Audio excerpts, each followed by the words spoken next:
이스라엘 백성들이 애굽을 나와서 홍해를 건넜습니다.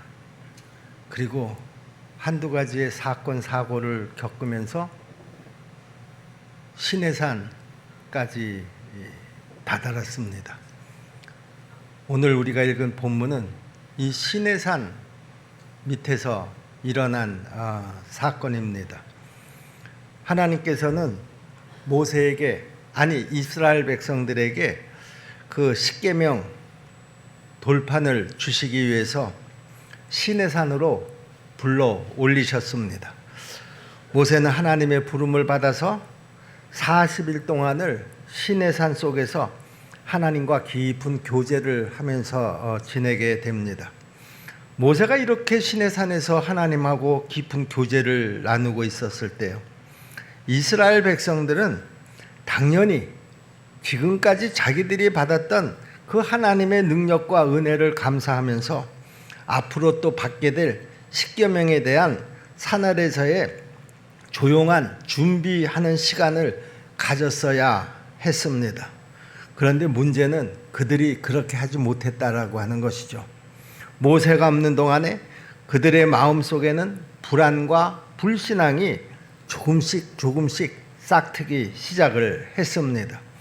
이 불신앙은 모세가 산으로 올라간 지 39일째 되는 날에 아주 공개적으로 폭발을 하고 말았습니다. 백성들은 아론에게로 몰려와서 소리쳤습니다. 우리를 애굽 땅에서 인도하여 낸 모세, 지금 이 사람은 도대체 어떻게 된 일인지 우리가 알 수가 없지 않느냐? 우리가 언제까지 이렇게 기다리고만 있어야 되겠느냐? 우리를 인도할 신을 우리를 위해서 만들자. 이렇게 아론에게 강력하게 요구를 합니다. 오늘 본문은 여기 25절서부터 시작을 했지만 이 사건의 전체적인 배경을 좀 알면서 본문을 보려고 하면은요, 여기 32절 1절서부터 우리가 참고를 좀 하면서 오늘 본문과 접근해 들어가야 합니다. 자, 먼저 32장 1절 말씀을 보겠습니다. 백성이 모세가 산에서 내려옴이 더딤을 보고 모여 백성이 아론에게 이르러 말하되, 일어나라, 우리를 위하여 우리를 인도할 신을 만들라. 이 모세 곧 우리를 애굽 땅에서 인도하여 낸 이 사람은 어찌 되었는지 알지 못함이니라. 아니, 산에 올라간 지 벌써 39일이나 됐는데 아무 소식도 없고, 그리고 그냥 우리한테 이렇게 막연하게 기다리라고만 하고 있으니 이거 우리가 어떻게 막연하게 기다림만 갖고 있을 수가 있겠느냐, 이렇게 막 불평들이 터져 나왔던 것이죠. 자, 그런데 보세요. 지금 백성들이 아론에게 이렇게 막 와서 소리를 치니까 아마 아론도 이 백성들의 그 위협에 그만 압도가 됐었던 것 같습니다. 아론은 이제 백성들에게 그렇다고 하면 너희가 가지고 있는 금부치들을 좀 다 가지고 와라. 그렇게 하면 내가 앞으로 우리 백성들을 이끌 신을 만들어 너희 앞에 보이겠다. 또 이렇게 약속을 합니다. 그리고 모아온 그 금부치를 가지고 송아지 모양의 우상을 만들었던 것이죠. 2절 말씀입니다. 32장 2절 말씀인데요. 아론이 그들에게 이르되 너희의 아내와 자녀의 귀에서 금고리를 빼어 내게로 가져오라. 자, 여러분, 그런데요, 이 송아지, 이 소는요, 그 애굽 땅에서 그 애굽 사람들이 자기들이 섬기는 주신입니다. 이 당시에는 이방 백성들은 다신교였습니다. 그러니까 한 가지 신만 섬기는 것이 아니라 다다익선이라고 해서요, 많으면 많을수록 좋다. 그래서 여러 가지 신을 섬겼는데요, 그렇게 여러 가지 신을 섬기는 가운데서도 아주 주로 섬기는 그 메인 신이 있게 마련입니다. 이 애굽 백성들의 메인 신이 누구냐? 바로 이 소였습니다. 자, 그래서 지금 아론은 그 모아온 금붙이를 가지고 금송아지를 만들었던 것이죠. 그러니까 아론이 금송아지를 만든 것은요, 이스라엘 백성들이 애굽에서 430년 동안 종살이를 하면서 그 종살이하는 생활에 젖은 습성이 그대로 드러난 것이다, 그런 말입니다. 그 자기들이 섬기는 주인들이 다 무슨 신을 섬깁니까? 소를 섬깁니다.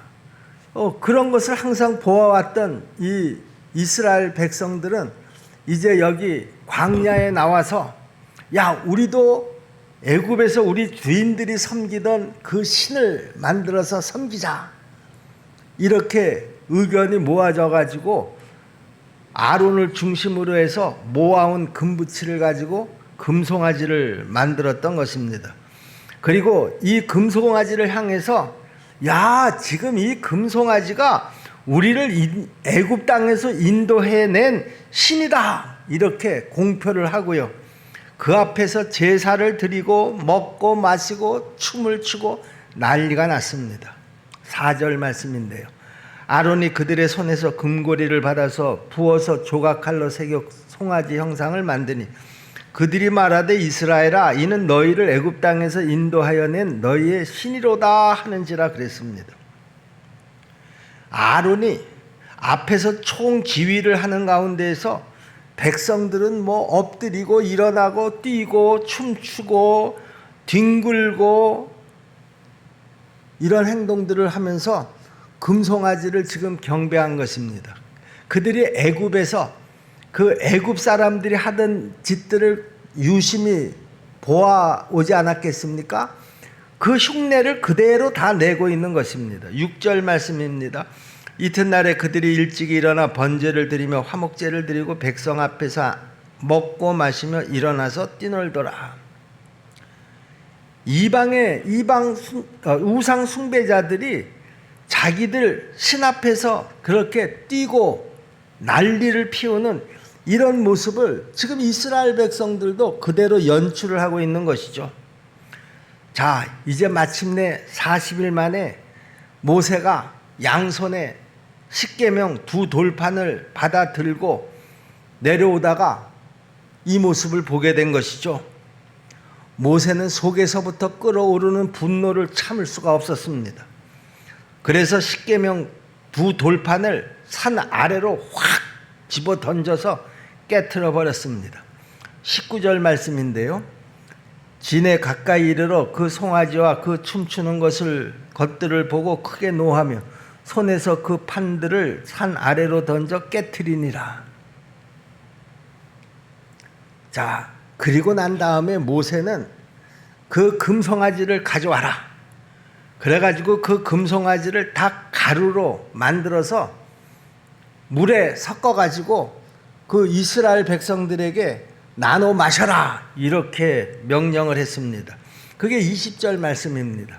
모세가 그들이 만든 송아지를 가져다가 불살라 부수어 가루를 만들어 물에 뿌려 이스라엘 자손에게 마시게 하니라 그랬습니다.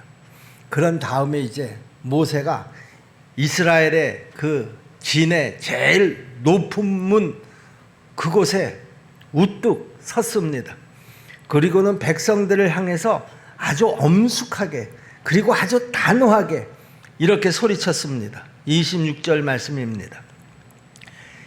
이에 모세가 진문에 서서 이르되 누구든지 여호와 편에 있는 자는 내게로 나오라 하매 레위 자손이 다 모여 그에게로 가는지라 그랬습니다. 누구든지 여호와 편에 있는 자는 다 내게로 나와라. 누구든지 여호와의 편에 있는 자는 다 내게로 나오라. 여러분, 하나님께서 오늘 우리에게도 똑같은 말씀을 하시는 줄로 믿습니다. 우리가 죄의 유혹을 받을 때요, 우리가 하나님과 세상 사이에서 머뭇거리고 있을 때요, 혹은 내가 죄악에 차츰차츰 물들어갈 때요, 우리 하나님께서는 아주 단호하게 우리에게 말씀하시는 것이죠. 누구든지 여호와 편에 있는 자는 내게로 나오라. 이 명령을 들은 이스라엘 백성들은 이제 더 이상 머뭇거리거나 지체할 수가 없었습니다.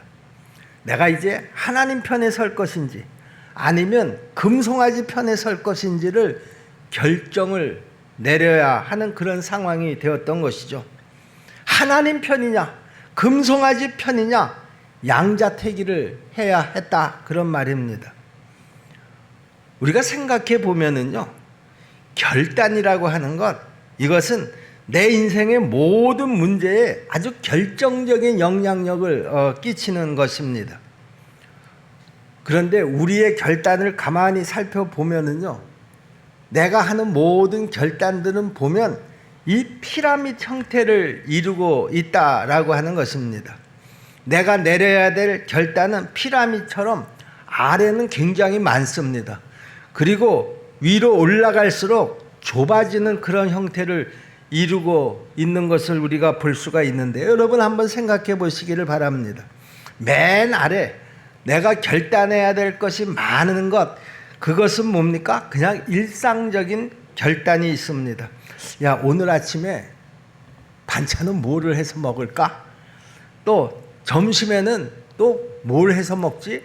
시원한 동치미 국수나 해 먹을까? 뭐 식사 때마다 우리가 메뉴를 고르지 않습니까? 자, 오늘 교회 가는데 어떤 옷을 입고 갈까? 이 옷을 입고 갈까? 저 옷을 입고 갈까? 어떤 옷이 나한테 더 잘 어울릴까? 뭐 이런저런 생각을 합니다. 이런 일상적 결단이 피라미드 제일 밑에 있는 그런 결단이라는 말이죠. 그리고 그 위에는 조금 더 중요한 의미의 선택과 결단들이 있습니다. 이를테면은요, 내가 저 친구를 사귀어야지 되나 말아야지 되나, 내가 저 남자를 사귀어야 되나 말아야지 되나, 뭐 내가 어느 대학을 선택해야 될 것인가, 직업은 어떤 직업을 선택해야지, 배우자를 선택하는 것은 어떤 기준으로 선택을 해야지, 뭐 이 모든 것들이 내 결단에 속한 것들인데요, 이 결단들은 중간 정도의 결단들이다, 그런 말입니다. 그러니까 저 밑에 오늘 아침 반찬은 뭘 먹을까? 점심은 무엇을 해서 먹을까? 옷은 어떤 옷을 입을까? 이런 결단들보다는 조금 더 중요한 결단을 이야기하는 것입니다. 내가 이 중요한 결단을 잘못 결단하면 내가 오랫동안 고생을 할 가능성이 굉장히 높습니다. 그런데 내가 그 결단을 잘 하면 내 인생에서도 많은 유익을 얻게 되고 좀 더 편안한 삶을 살 수가 있는 것이죠. 이런 의미에서 이런 선택은 일상적인 결단보다는 조금 더 중요한 결단이다, 그런 말입니다. 자, 그런데요, 이제 그 피라미드의 제일 위에는 아주 결정적 선택과 결단이 있다라고 하는 것입니다. 이것은 그야말로 내 생명을, 아니 내 영혼을 거는 그런 아주 중요한 결단입니다. 이 결단에는 내 영원한 생명이 걸려있는 그런 아주 중요한 결단이라는 것이죠. 그 결단이 뭡니까? 바로 내 신앙적인 결단이라는 말입니다.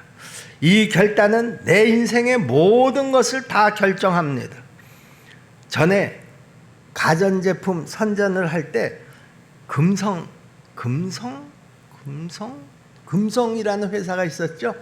그 금성이라고 하는 회사에서 자기네 전자제품을 선전할 때 이렇게 선전을 했던 기억이 납니다. 순간의 선택이 10년을 좌우합니다.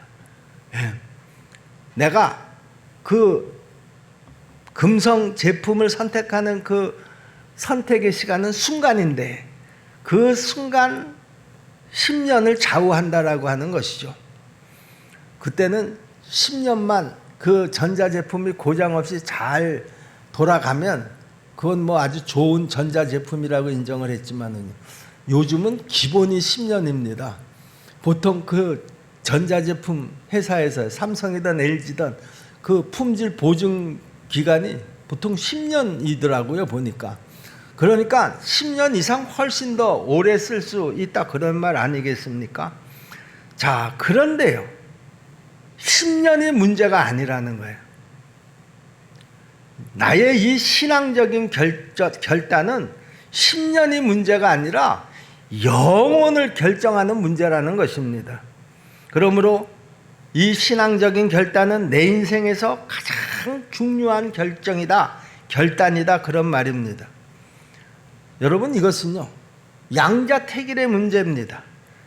여기는 두 진영이 있습니다. 하나님의 진영이 있고요, 금송아지의 진영이 있습니다. 그런데 이 둘 중에서 하나를 분명히 택해야 합니다. 중간은 없습니다. 내가 하나님도 한 절반 선택하고 금송아지도 한 절반 선택하고 이런 것이 없다, 그런 얘기죠. 하나님이면 하나님, 금송아지면 금송아지. 하나님 편에 있기를 거절하면 결국에는 금송아지 편에 있게 되는 것입니다. 그런데 사람들은요, 할 수만 있으면은요, 양쪽에다가 다리를 다 걸치려고 합니다. 그걸 양다리라고 그러지 않습니까? 여러분, 그런데 분명히 말씀드립니다. 그런 중간 자리는 신앙에서는 절대로 없다, 그런 말입니다. 미국이 남북전쟁을 치를 때였었는데요, 그때 이런 일이 있었다고 그럽니다. 전쟁이 밀리면서 오랜 시간을 이제 끌고 갑니다. 여기에서 많은 사람들이 지금 죽어가고 있었는데요, 남북 전쟁 때는요, 남쪽 군인들의 군복 색깔하고 북쪽 군인들의 군복 색깔이 달랐다고 그럽니다. 그래서 양쪽의 군인들은 그 상대방의 그 군복 입은 색깔을 보고 저 사람이 우리 편인지 아닌지를 금방 구분을 했었던 것이죠. 이때 어떤 강도 떼들이요, 그 남과 북이 지금 한참 치열하게 전쟁을 치르고 있는 그 중간을 이제 통과를 해야 됐었는데요, 우리가 청색 옷을 입고 거기를 지나가게 되면 남쪽 군인들이 우리에게 총을 쏠 것이고요, 내가 회색 옷을 입고 그 전쟁터 사이를 지나가게 되면 북쪽 군인들이 우리를 쏠 것이다, 이렇게 걱정을 하다가 아주 얕은 꾀를 하나 생각해 냈습니다. 그것은 위에는 청색 옷을 입고요, 아래는 회색 옷을 입고 저 전쟁터 사이를 뚫고 지나가자. 이렇게 입으면 양쪽에서 다 우리 편이구나, 이렇게 생각하지 않겠는가? 그러면 우리한테 총을 쏘지 않겠느냐 하는 그런 계산이었었던 것이죠. 그런데요, 정작 위에는 푸른 옷, 아래는 회색 옷을 입고 그 전쟁터의 가운데를 지나가다 보니까요, 양쪽에서 다 총을 쏘더라는 거예요. 그래서 그 강도떼들이 그 양쪽 전쟁터 사이에서 다 총에 맞아 죽고 말았다, 그런 말입니다. 여러분, 우리는 이제 분명히 해야 합니다. 중간 자리는 없습니다. 예수님께서도 누가복음 11장 23절에서 이렇게 말씀합니다. 나와 함께 하지 아니하는 자는 나를 반대하는 자요, 나와 함께 모으지 아니하는 자는 해치는 자니라. 무슨 말입니까? 분명히 해라, 그런 말입니다. 여러분, 우리는 내가 지금 하나님의 편인지 죄악의 편인지를 결단해야 한다, 그런 말입니다. 교회는 다니는데요, 세상에 나가면 여전히 죄악의 편에서 어슬렁거리고 또 조금씩 타협을 하면서 그렇게 신앙생활을 하는 것은 하나님께서 기뻐하시지 않는 그런 모습이라는 것이죠. 엘리야 선지자가요, 갈멜산에서 바알과 하나님 사이에서 머뭇거리는 이스라엘 백성들을 향해서 이렇게 외치지 않았습니까? 너희가 어느 때까지 둘 사이에서 머뭇머뭇 하려느냐, 이렇게 책망을 하셨습니다. 여러분, 지금의 내 신앙의 상태를 한번 스스로 점검을 해보시기를 바랍니다. 내 신앙은 하나님 편이 분명한지, 아니면 여전히 세상을 기웃거리면서 때로는 세상의 죄악과 손잡고 세상의 편에서 또 어떤 이익을 좀 찾으려고 그렇게 어슬렁거리고 있지는 않은지. 여러분, 우리가 이렇게 머뭇거리다가 보면은요, 나도 모르는 사이에 나는 세상에 점점 더 깊이 빠져들어갈 수밖에 없다라고 하는 것입니다. 그렇게 빠져들어가다 보면 결국에는 헤어나기가 굉장히 어려운 상태가 되고 만다라고 하는 것이죠. 키에르케고르, 유명한 그 신학자이기도 하고 철학자이기도 합니다. 제가 키에르케고르의 이야기를 설교 시간에 종종 인용을 하기도 하는데요. 그 키에르케고르가 이런 얘기를 했습니다. 한 철새가 겨울이 되어서 이제 따뜻한 다른 곳으로 날아가려고 하는데요. 막상 그때 그 자기가 지금 머물고 있는 그곳에 먹을 것이 너무 많았던 것입니다. 그래서 이 철새는 수백 마일을 앞으로 날아가야지 되니까, 야, 우선 내가 좀 많이 충분히 먹고 체력을 보충하고 그리고 날아가야지 되겠다. 뭐 하루 이틀 며칠 늦게 날아간다고 해서 큰 문제가 생기지는 않을 거 아니겠나. 그래서 그는 그 자기가 지금 머물고 있는 곳에서 열심히 먹이 활동을 했습니다. 며칠이 지났는데요. 야, 오늘 떠나야 되지 않을까? 아니야, 하루만 더 먹고 떠나자. 오늘은 떠나볼까? 아니, 하루만 더 먹고 떠나자. 이렇게 하루하루를 자꾸 지체를 했습니다. 자, 그런데요,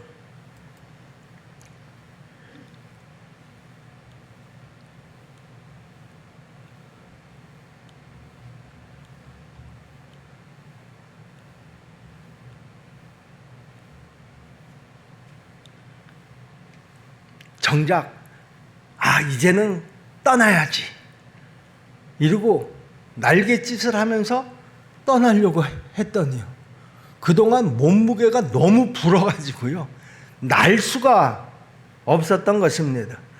그래서 결국 이 철새는 기회를 놓쳐버리고 겨울이 찾아와서 그만 그곳에서 얼어 죽고 말았다 하는 그 이야기를 이 키에르케고르가 이야기를 했습니다. 여러분, 우리도요, 내가 조금만 더 있다가 열심히 신앙생활을 해야지, 내가 조금만 이렇게 자꾸 미루다가는요, 결국 나중에 돌이킬 수 없는 그런 결과가 찾아올 수 있다라고 하는 것을 우리가 꼭 기억해야 합니다. 여러분, 아직도 내가 머뭇거리고 있다고 하면은요, 이제 더 늦기 전에 오늘이라도 여러분 결단할 수 있기를 바랍니다. 여러분, 이 결단 뒤에는요, 또 우리에게 요구하는 것이 있는데요, 그것은 바로 행동입니다. 지금 오늘 본문에도 보니까 여호와 편에 있기를 원하는 자는 나에게로 나오라, 이쪽으로 와라, 이렇게 말씀합니다. 무슨 뜻입니까? 결단을 했으면 이제 하나님 편으로 나오는 행동으로 너의 결단을 나타내라, 그런 말입니다. 주일학교 선생님이 그 어린이들에게 부자와 나사로 얘기를 해줬습니다. 얘들아, 부자는 이 세상에서 아주 대골 같은 집에 살면서 맛있는 음식이란 음식은 다 먹으면서 살았는데, 그런데 결국 그 부자는 그 끔찍한 지옥에 가고 말았단다. 하지만 거지 나사로는 비록 이 세상에서는 구별을 하면서 살았지만 그런데 죽고 천국에 갔단다. 이렇게 이야기를 마친 후에 아이들에게 선생님이 물었습니다. 뭐라고 물었습니까? 얘들아, 너희는 부자와 나사로 중에 어떤 사람이 되고 싶냐? 그랬더니요, 한 아이가 손을 번쩍 들면서요, 이렇게 대답을 했습니다. 선생님, 이 세상에서는요, 부자가 되고 싶고요, 죽고 난 다음에는요, 나사로가 되고 싶어요. 여러분, 이 어린이의 이 대답, 여러분 지금 들으면서요, 혹시 가슴이 뜨끔하지는 않으신가요? 야, 어떻게 내 마음하고 그렇게 똑같지? 세상에서는 내가 부자처럼 살다가 죽을 때쯤 돼서 나사로처럼 살아서 천국에 가는 것, 여러분들이 혹시 다 그것을 꿈꾸고 있지는 않으시냐, 그런 말이죠. 우리가 하나님께로 나가야 된다라고 하는 것은 우리 모두가 다 잘 알고 있는 사실입니다. 그리고 이미 마음속에 결단도 내렸습니다. 그런데도 우리는 여전히 부자처럼 살아야 되겠다라고 하는 이런 마음을 가지고 살고 있다라고 하는 것이죠. 내가 세상의 것 조금 더 즐기다가 그러다가 돌아가겠다, 그런 말입니다. 그래서 세상에서는 내가 세상 것 마음껏 즐기다가 나중 죽을 때 하나님 편으로 나아가겠다, 그런 심보하고 전혀 다를 바가 없다라고 하는 것이죠. 여러분, 그런데요, 우리가 여기서 꼭 기억해야 될 것은요, 절대로 그렇게 되지는 않는다라고 하는 것이죠. 지금 하나님 편으로 나와야 나중에도 하나님 편으로 살 수가 있다라고 하는 것입니다. 요한이 우리에게 이렇게 경고를 하지 않았습니까? 이 세상이나 세상에 있는 것을 사랑하지 말라. 누구든지 세상을 사랑하면 아버지의 사랑이 그 속에 있지 아니하니라. 아주 분명한 말씀입니다. 세상을 사랑하는 사람은 하나님 편이 아니야, 이렇게 말하고 있는 것이죠. 여러분, 내가 하나님 편에 살기를 원한다고 하면은요, 무엇보다도 세상에서 나와야 합니다. 그렇지 않으면 아무 소용이 없다라고 하는 것이죠. 여러분, 행동이 없는 결단은 그것은 결단이 아니라는 말입니다. 우리 십정동계 성도 여러분, 내가 지금 서 있는 자리가 어디입니까? 아직도 여전히 세상입니까? 나오시기 바랍니다.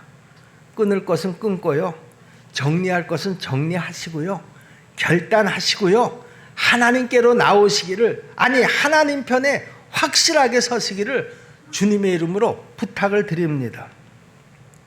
그리고 오늘 이 말씀은요, 우리에게 요구하는 것이 또 한 가지가 있습니다. 그것은 바로 헌신입니다. 우리가 신앙생활에서 결단한 사람들에게 있어서 아주 중요한 것, 그것이 바로 뭔가 하면 헌신입니다.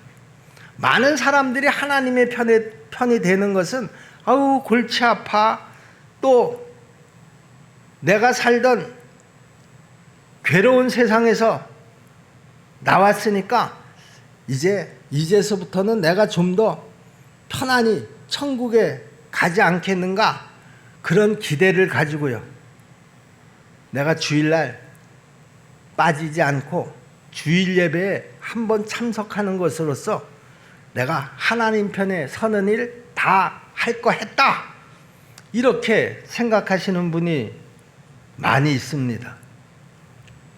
예배드리고 찬송 부르고 좋은 설교 듣고, 그리고 나는 이제 행복하게 잘 살겠다, 그런 기대들을 합니다.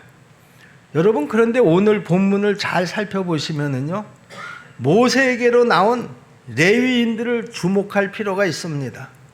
그들이 모세의 편으로 다 나왔습니다. 그런데 나온 것으로 끝난 것이 아니다 라고 하는 것이죠. 오늘 본문을 더 보십시오. 저들은 모세의 명령을 따라서 각자 다 허리에 칼을 차고 진 이쪽 문에서 진 저쪽 문까지 왕래하면서 금송아지에 속한 자들을 모조리 다 죽였습니다. 여기 27절 말씀을 보세요. 모세가 그들에게 이르되 이스라엘의 하나님 여호와께서 이렇게 말씀하시기를 너희는 각각 허리에 칼을 차고 진 이 문에서 저 문까지 왕래하며, 그러니까 끝에서 끝까지 그런 얘기겠죠. 각 사람이 그 형제를, 각 사람이 자기의 친구를, 각 사람이 자기 이웃을 죽이라 하셨느니라. 얼마나 힘든 일입니까, 여러분? 자기 형제를, 금송아지 쪽에 서 있는 자기 형제를 죽이라는 거예요. 자기 친구들을 죽이라는 거예요. 이웃을 죽이라는 거예요. 이거는 보통 실천하기가 어려운 일이 아닐 수가 없습니다. 모세의 명령에 순종하려고 하면 자기 목숨을 걸고 이렇게 하나님의 일에 헌신을 해야 한다, 그런 말입니다. 그렇습니다. 여기에 보면 하나님께서 나를 부르신 이유가 아주 잘 나타나 있는 것이죠. 하나님께서 나를 부르신 이유가 뭡니까? 하나님께서 왜 하나님 편에 서라고 해서 하나님 편으로 섰습니다. 그런데 그렇게 서게 한 이유가 뭐냐, 그런 말입니다. 하나님의 일에 헌신하라, 그런 말입니다. 하나님을 위해서 헌신하도록 하나님께서는 내 편으로 오라, 이렇게 나를 부르신 것입니다. 여러분, 우리가 주님의 일에 헌신할 때 비로소 내 결단이 온전한 결단이 되는 것입니다. 주님의 일을 위해서 비로소 헌신할 때 비로소 여러분들은 하나님 편에 선 사람이 되는 것이다, 그런 말입니다. 우리가 여기서 꼭 알아야 될 것은요, 헌신은 그렇게 쉬운 일이 아니다라고 하는 사실입니다. 내가 주방에서 한번 음식을 만들었다고 해서 그것이 헌신의 전부입니까? 내가 교회 청소를 한번 했다고 해서 그것이 헌신의 전부입니까? 아니요. 하나님께서 나한테 요구하시는 그 헌신은요, 나의 모든 것을 다 드리는 헌신입니다. 지금 생각해 보세요. 이 레위인들이 하나님 편으로 달려나와서 섰습니다. 그런데 이 레위인들에게 주어진 그 역할이 보통 어려운 일이 아닌 것입니다. 지금까지 자기와 함께 살던 이웃과 형제들을 죽이는 일입니다. 비정한 일이고 잔인한 일이고 아주 끔찍한 일입니다. 그런데 저들은 하나님의 말씀에, 하나님의 명령에 순종해서 이 어려운 일에 모두 헌신을 했다라고 하는 것이죠. 여러분, 헌신이라고 하는 것은요, 아무리 어렵고 힘들다고 하더라도 하나님의 명령이라고 하면 두말하지 않고 그 명령에 순종하는 것이, 그것이 바로 헌신입니다. 요즘 그리스도인들을 보면은요, 예수 믿는 것을 너무 쉽게 믿으려고 합니다. 여러분, 우리가 예수를 믿는 것이요, 그렇게 쉽게 믿는 것이 아니라는 것이죠. 왜냐하면 우리 예수님은요, 우리에게 모든 것을 요구하고 계십니다. 그러니까 나의 모든 것을 다 들여서 주의 일에 헌신해야지 된다, 이렇게 말합니다. 예수님께서 그 제자들을 부르실 때요, 뭐라고 부르셨습니까? 베드로와 요한의 형제가 예수님의 부름을 받아서 예수님을 따르게 될 때, 여러분 그때 장면을 한번 떠올려 보시기를 바랍니다. 성경에 보니까요, 이에 저들이 모든 것을 버려두고, 배도 버려두고 그물도 버려두고 잡은 고기도 버려두고, 그리고 예수님을 쫓았다라고 하는 것이죠. 베드로와 요한은 주님을 따라 나설 때에 세상의 모든 것을 다 버렸다, 이렇게 분명히 성경은 기록하고 있습니다. 전적인 헌신이고 전적인 봉사입니다. 여러분, 우리가 여기서 한 가지 꼭 기억해야 될 것이 있는데요, 레위 지파가 이렇게 목숨을 걸고 하나님 앞에 헌신을 했더니 하나님께서는 그렇게 헌신한 그들에게 복을 내리셨다, 이렇게 말씀합니다. 여기 29절 말씀을 보세요. 모세가 이르되 각 사람이 자기의 아들과 자기의 형제를 쳤으니, 그 어려운 일을 감당했으니, 그런 말입니다. 오늘 여호와께 헌신하게 되었느니라. 이것을 하나님 앞에 헌신으로 하나님께서 받아주셨다는 것이죠. 그가 오늘 너희에게 복을 내리시리라. 목숨을 걸고 하나님께서 명령하신 것이기 때문에 그 명령에 순종을 했더니 하나님께서 복을 주셨다라고 하는 것입니다. 여러분, 우리 하나님께서는 그 하나님의 일에 이렇게 헌신한 자들을 절대로 모른다고 하시지 않으십니다. 우리 모두 이제 결단이 있기를 바랍니다. 누구든지 여호와의 편에 있는 자는 내게로 나오라. 더 이상 머뭇거리지 말고 분명하게 하나님 앞에 서라. 그렇게 지금 말씀하시고 계시는 것입니다. 그리고 여러분들이 결단을 했으면 그 결단을 행동으로 나타내라. 이렇게 또 말씀하십니다. 이 말은 내가 아직도 세상에서 우물쭈물 머뭇거리고 있는 사람들은 그 세상에서 빨리 나와서 주님을 따르라 하는 말씀인 것입니다. 그리고 나와서는 내가 할 수 있는 하나님의 일에 봉사와 충성을 다하라고 그렇게 말씀하십니다. 여러분이 하나님 앞에 진정한 헌신이 시작될 때요, 하나님께서는 여러분을 향해서 축복도 넘치게 허락하실 줄로 꼭 믿으시기를 바랍니다. 우리 모두가 다 이 결단을 통한 하나님의 은혜, 하나님의 축복을 누리는 저와 여러분들이 다 되시기를 주님의 이름으로 축원합니다. 기도하겠습니다. 하나님과 세상 사이에서 지금도 여전히 머뭇거리는 우리들, 나는 지금 누구의 편이냐라고 하는 하나님의 준엄한 음성을 들었습니다. 이제 우리 모두 이 물음 앞에 분명하게 결단할 수 있게 도와 주시옵소서. 우리의 결단이 일생을 결정하는 그런 결단이 되게 하시고, 이제 내가 결단했으면 행동으로 하나님 앞으로 나와 헌신하는 삶을 살 수 있도록 은혜 내려 주시옵소서. 그리하여서 하나님이 우리에게 허락하신 그 모든 복을 받아 누리는 우리 모두가 되게 도와 주시옵소서. 예수님의 이름으로 믿고 기도하옵나이다.